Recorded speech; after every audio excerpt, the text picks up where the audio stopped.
مختصر سی گفتگو رمضان المبارک پر کل ہم لوگوں نے کی تھی کہ رمضان المبارک ہم سے کیا چاہتا ہے۔ پیارے نبی حضرت محمد رسول اللہ صلی اللہ تعالی علیہ وسلم نے احادیث مبارکہ کے ذریعے ہمیں یہ بتایا ہے کہ رمضان المبارک کہ تینوں عشرے جو ہیں، پہلا عشرہ رحمت کا ہے، دوسرا مغفرت کا ہے اور تیسرا جہنم سے آزادی کا ہے۔ رمضان دراصل ایک انقلابی عبادت ہے جو انسان کو تبدیل کرنے کے لیے شروع کی گئی۔ جو لوگ روزہ رکھتے ہیں، روزہ در حقیقت ہاتھوں کا، آنکھوں کا، زبان کا، دل کا، نظریات کی پاکی کا، اور یہ روزہ تبھی کامیاب ہوتا ہے جب ہم اپنے دل سے برائیوں کو چھوڑ کے اچھائیوں کی طرف چلتے ہیں۔ دو چیزوں کی رمضان میں بڑا اہتمام کیا جاتا ہے، ایک سحری کا اور ایک افطاری کا۔ آپ کو ایک اہم بات آج بتانا چاہتا ہوں کہ ہم سب جو سحری کرتے ہیں صبح کو، تو یہ سحری اللہ کے پیارے نبی حضرت محمد رسول اللہ صلی اللہ علیہ وسلم کی عطا کردہ ہے۔ رمضان کی جب ابتدا ہوئی تو اس میں سحری نہیں تھی۔ دستور یہ تھا کہ افطار کے وقت جب روزہ کھولا جاتا تھا تو جو کچھ بھی کھاتے پیتے تھے، اس کے بعد جب آنکھ لگ جاتی یا آرام کیا جاتا تو جب آنکھ کھلتی تو اگلا روزہ شروع ہو جاتا تھا۔ ایسا کوئی حکم نہیں تھا کہ آپ افطاری کے بعد نماز سے فارغ ہو کے آرام کریں اور پھر سحری کے وقت اٹھ کے صبح کو کچھ کھائیں پئیں۔ پہلے ایسا نہیں تھا۔ اللہ کے نبی صلی اللہ علیہ وسلم کے ایک صحابی حضرت قیس رضی اللہ تعالیٰ مزدوری کرتے ہیں، شدت کی گرمی کے موسم میں شام کو گھر پہنچے، افطار کا بھی انتظام نہیں ہوا تھا، روزہ کھولنے کا وقت ہوا تو انہوں نے پانی کے ساتھ روزہ کھولا۔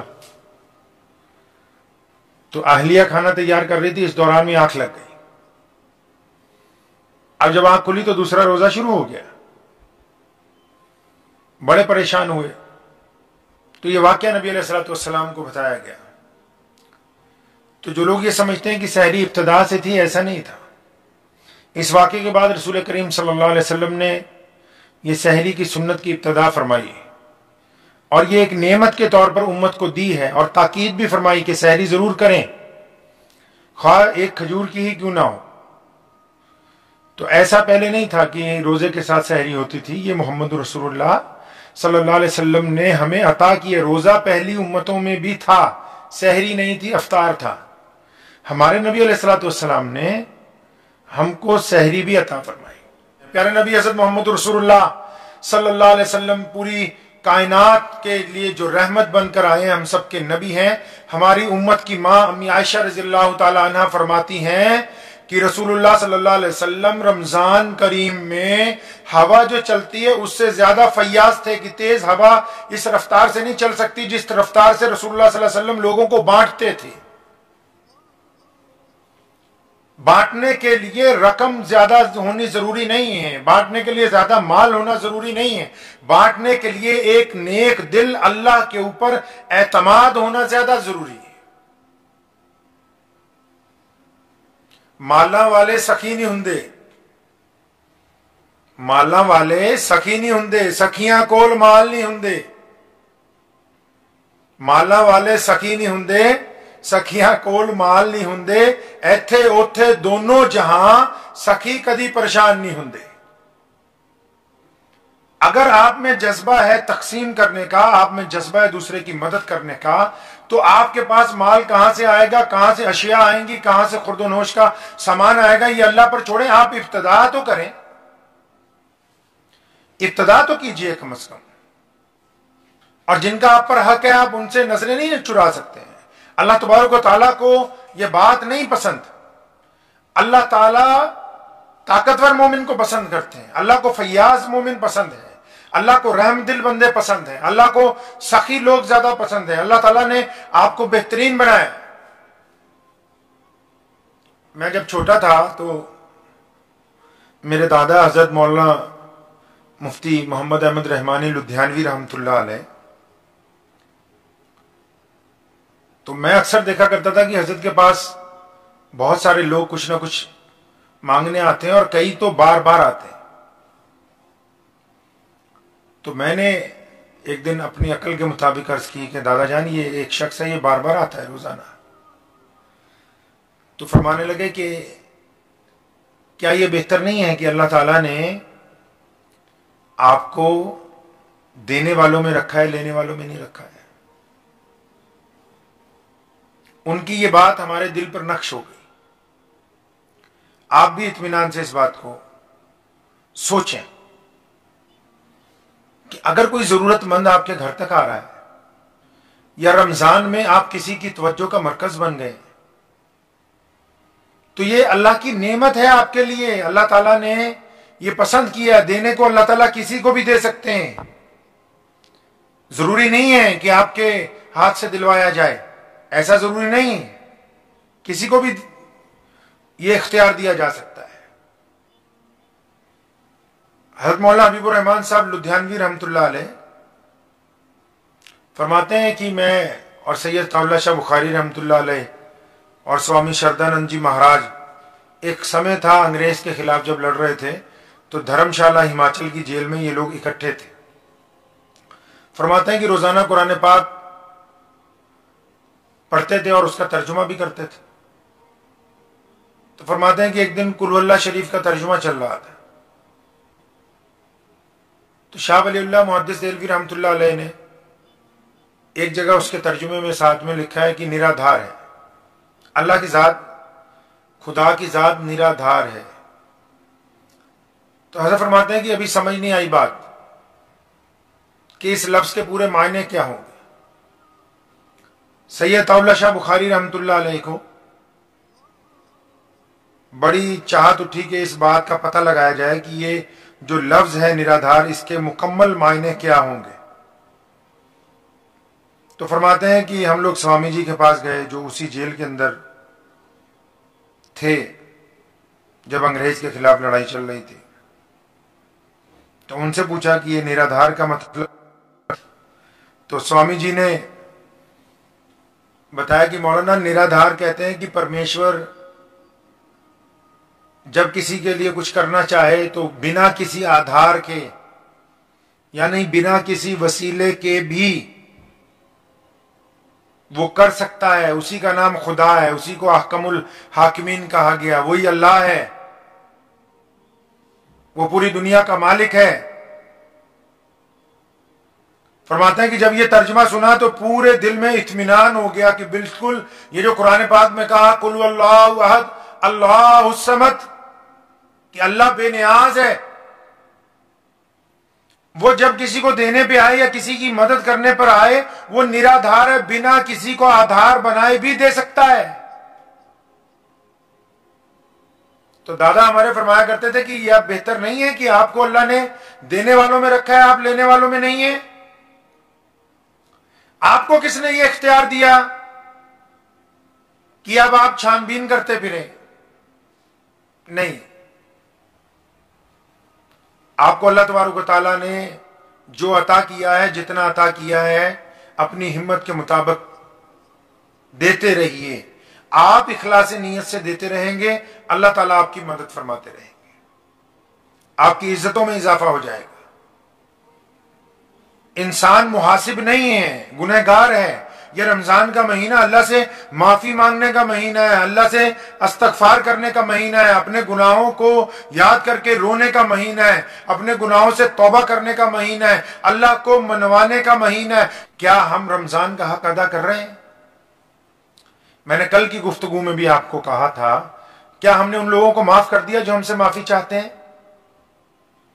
کیا ہم نے صلہ رحمی شروع کی ہے؟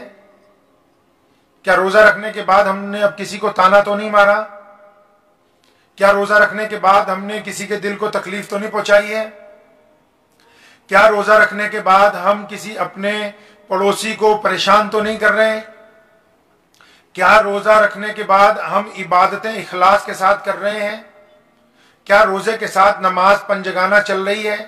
کیا قرآن پاک کی ساتھ میں تلاوت ہو رہی ہے؟ کیا ایک لقمہ اپنے منہ سے اتارنے سے پہلے اپنے پڑوس میں اگر کوئی بھوکا ہے اس تک ہم رزق پہنچا رہے ہیں؟ اپنا محاسبہ ہم کو خود کرنا ہے۔ سونے رسول محمد رسول اللہ صلی اللہ علیہ وسلم کے جو نواسے ہیں سیدنا امام حسین رضی اللہ تعالی عنہ،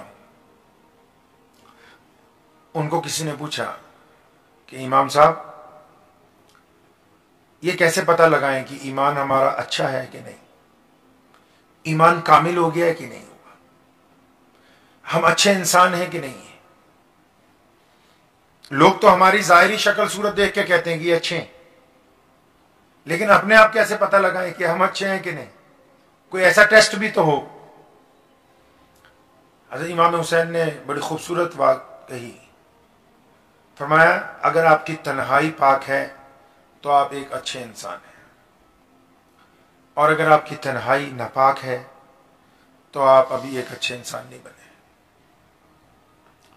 تو آئیے رمضان کے اس پہلے روزے کی دوسری تراویح کی اس رات کو ذرا کچھ دیر اکیلے بیٹھ کے یا اپنے کمرے میں اکیلے آرام کے وقت اپنے بستر پہ آنکھیں بند کر کے ذرا سوچیں کہ ہماری تنہائی کیسی ہے۔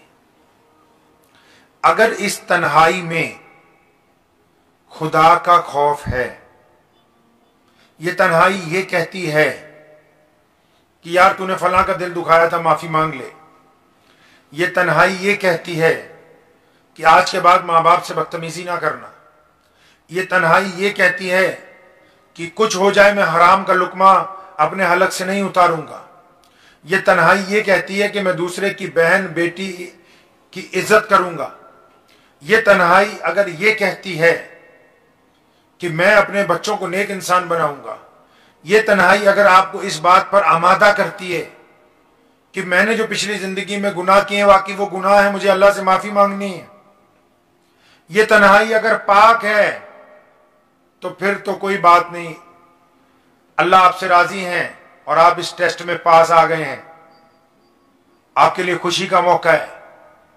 لیکن اگر آپ اچانک اکیلے آرام کرتے ہیں، اکیلے بیٹھتے ہیں اور اس اکیلے تنہائی میں آپ ارادہ کرتے ہیں کسی کے ساتھ منہ کالا کرنے کا، آپ ارادہ کرتے ہیں کسی کی بہو بہن بیٹی کے ساتھ کوئی گندا ارادہ بناتے ہیں، آپ اگر ارادہ کرتے ہیں کسی کے ساتھ دھوکہ کرنے کا، ٹھگی مارنے کا، بے ایمانی کرنے کا، کسی کو غلط نگاہ سے دیکھنے کا ارادہ بناتے ہیں، سازش تیار کرتے ہیں اپنے من ہی من میں، ایسی باتیں سوچتے ہیں جو ہو بھی نہیں سکتی، لیکن آپ کوشش کرتے ہیں، آپ کا ارادہ ہے کہ اگر موقع ملے تو میں فلاں غلط کام کر گزروں گا، تو اس کا مطلب آپ ابھی ایمان والے نہیں ہیں۔ یہ ہمارے لیے دکھ کی بات ہوگی۔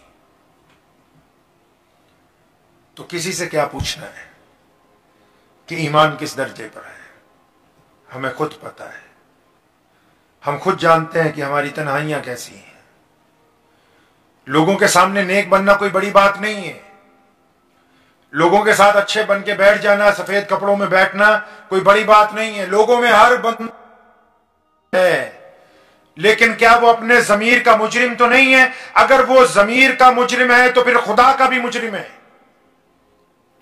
اگر ضمیر کا مجرم ہے تو ابھی خدا کا مجرم ہے، اور جب تک ضمیر یہ نہیں کہتا کہ ہاں اب تو ایک اچھا انسان بن گیا ہے، ہاں اب تو پلٹ آیا ہے نیکی کی طرف، تب تک آپ اللہ کو راضی نہیں کر سکتے۔ پہلے اپنے ضمیر کے سامنے سر اٹھا کر جینے کی ہمت کیجیے، اور یہ کوئی بڑا کام نہیں ہے، پریشان نہ ہو، اللہ گنہگاروں کو معاف کرنے کے لیے تیار ہے۔ اللہ فرماتے ہیں کہ میں اپنے بندوں کو معاف کرنے کے لیے تیار ہوں، اللہ فرماتا اپنے بندے کو چاہتا ہوں۔ ضروری نہیں ہے کہ وہ بندہ نمازی ہو، دیندار ہو، متقی ہو، پرہیزگار ہو، دیانتدار ہو، ضروری نہیں ہے